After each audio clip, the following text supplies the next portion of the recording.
Hey, it's Verity here on my YouTube channel and blog Pretty Little Button. If you're new here, I make paper crafting tutorials for the everyday crafter, and if you enjoy the video, make sure you subscribe so you don't miss out in the future. Today's video is all about creating two sets of birthday cards using the same techniques. One's more tailored for a masculine set and the other is more of a feminine set. What's more, I've also created a box for each set, so these could easily be given as a gift set to someone to use, so make sure you check out how to make those boxes at the end of the video. To start off with, I'm going to create organic watercolour backgrounds using a selection of Altenew stencils. However, before I apply the watercolour, I'm first going to dry emboss the stencil design into the watercolour cardstock. So to do this, you need to take the stencil over your watercolour cardstock. Next, then run it through your die cutting machine set up to emboss and not cut. Now this may vary from machine to machine, so make sure you refer to your machine's manual. For my machine, I need to use the platform B, a cutting plate, then a silicone embossing mat, my cardstock, then the stencil, and then another cutting mat. Now if you find when you run it through the impression is quite light, just add a piece of cardstock as a shim to increase the pressure. Now you can check that the stencil has embossed, but don't remove the stencil from the card yet. With the stencil still in place, I'm going to add watercolour over the top.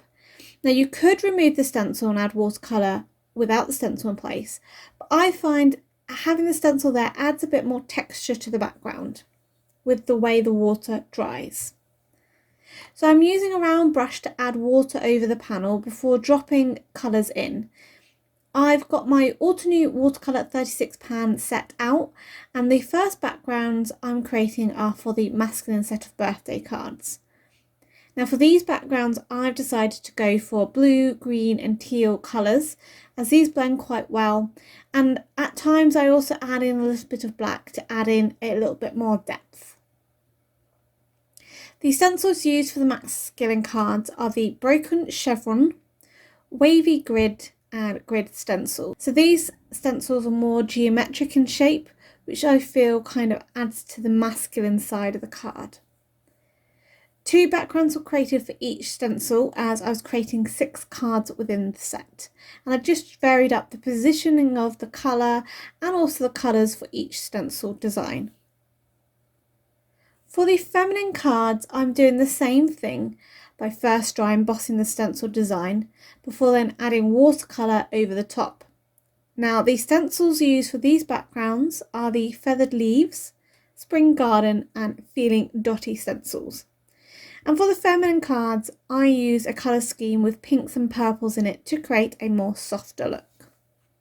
These cards are produced for my level 1 project in the Altenew Certificate Educators Programme, and one of the classes I loved was the Celebration Stencils Techniques, and I used this in a previous card where I've linked the video here, and this is drawing on what I learnt from that class. Okay, so the panels can then be put to one side whilst they start to dry, and we can then work on the rest of the elements. I've used the layered cupcake stamp set for the masculine cards, and initially I'm stamping the outline first in a grey ink. This outline really helps you align the layers for the rest of the stamping. Now I'm not removing this stamp from the Misty Door as I want to later emboss this layer, but I've rotated the card so I can stamp multiple cupcakes, and then I can align the first layer above on the top cupcake. Now I'm placing this over the cake case, and then I'm stamping this in blue ink.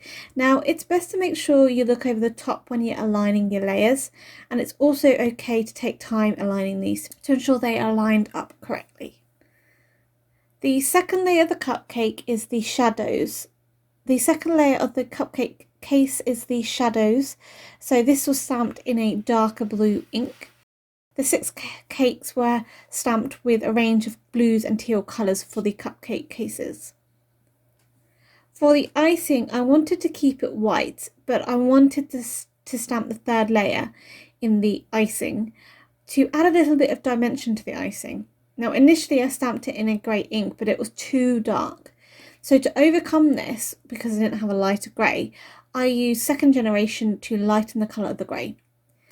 To do this, just ink up and then stamp onto a scrap paper, and do not re-ink the stamp, but then stamp it over your original image, and this will create a lighter colour.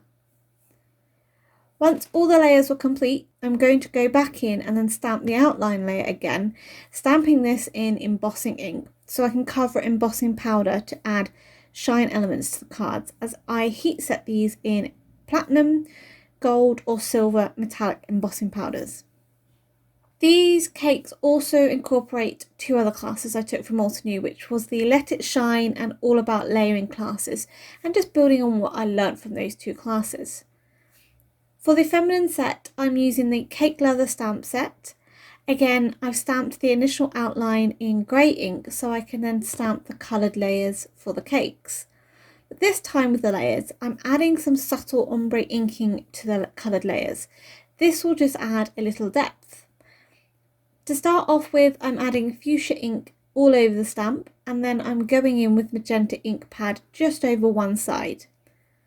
Once I've stamped this down, I'm then repeating this, but I'm making sure that the ink isn't exactly in the same place as it was previously, because I don't want to get a harsh line, and it allows the colours to blend on the card better. So once again, once all the layers were complete, I'm just going back over and stamping in embossing ink the outline layer, and then heat embossing this in either platinum, gold or silver metallic powders. All of these cakes, along with cupcakes, were cut out ready to assemble onto the cards. However, I did feel that the cakes needed something to ground them on the card, and I also wanted to add a little bit more shine. So for the masculine cards, I'm using the geoframe stamp and die set, and from this I'm using the square and diamond frames, stamping these onto black card with embossing ink, and then I'm heat embossing them with matching metal embossing powders, so this will help tie in with the colours of the cupcakes. Now these shapes were a little too harsh for the feminine cards, and instead I'm using the fine frames at rectangle and circle dies. I'm die cutting these out of either gold or silver mirror cardstock, and again that just helps tie in with the shine from the embossing powders on the cakes. Now for the sentiments throughout all of these cards, I used the Birthday Builder stamp set, Layered Cupcake or the Cake Lover stamp set. Now I've stamped a wide range of these stamps from the set onto black card to heat emboss in white embossing powder, but I also stamped them in some grey ink on white card as well. And the Birthday Builder stamp set has a range of different style fonts, and so it's really great for pairing up the different styles to get a more modern look to your cards. To assemble these cards, all the elements were layered up on the card panels and backgrounds using a variety of foam pads for dimension, and the geoframes and the fine frame die cuts really help anchor the stamped images onto the background. The black accent on the masculine cards really adds a bold pop and modern look to those cards, whereas the shine from the frame die cuts also adds more softness to the feminine cards. I'm going to show you now how to make the boxes to give these sets in. And for the feminine set, I'm creating the box out of Gina K Lovely Lavender cardstock, and I'm scoring at 1 1/4 inches, 5 3/4 inches, and then 7 inches. And after I've done that, I'm just rotating the card 90 degrees, so I can then score at 1 1/4 inches, then at 7 inches, and then at 8 1/4 inches. Any remaining card was trimmed off before I then cut down one side of each of the squares in the four corners to create tabs. These tabs will help you assemble it into a tray. Now it's best to use a strong adhesive when you're doing this, so I'm using double-sided tape to add to the tabs, and then each tab is folded and adhered to the inside of the adjacent side to create a tray. Now the lid is created in the same way, but instead I scored it at 6 inches or 7 1/4 inches before adding the final 1 1/4 inches on for the sides. This little I've just added an extra 1/4 of an inch to the main body of the card, just to give it a little bit more space that it will fit over the tray of the box when it's closing as a lid. Now, to create the window in the lid, I'm die cutting a stitched round rectangle from the middle of the panel.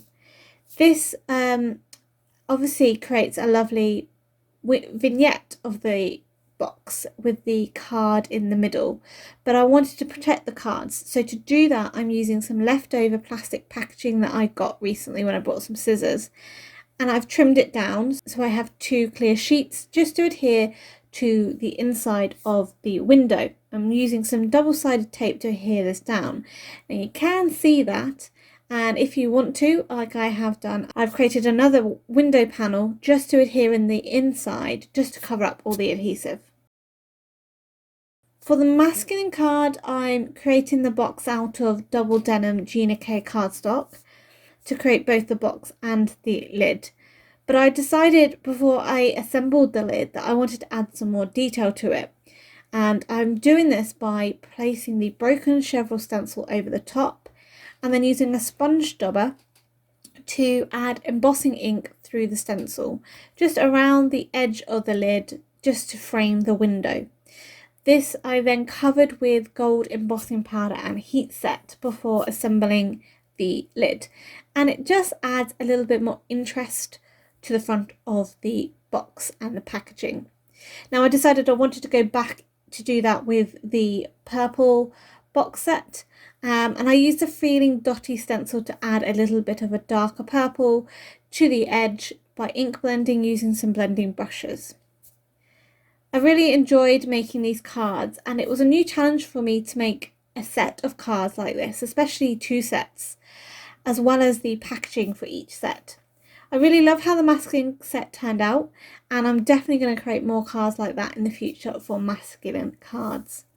And this was produced as part of my work for Bumbleberry Papercrafts and the ACEP for Altenew.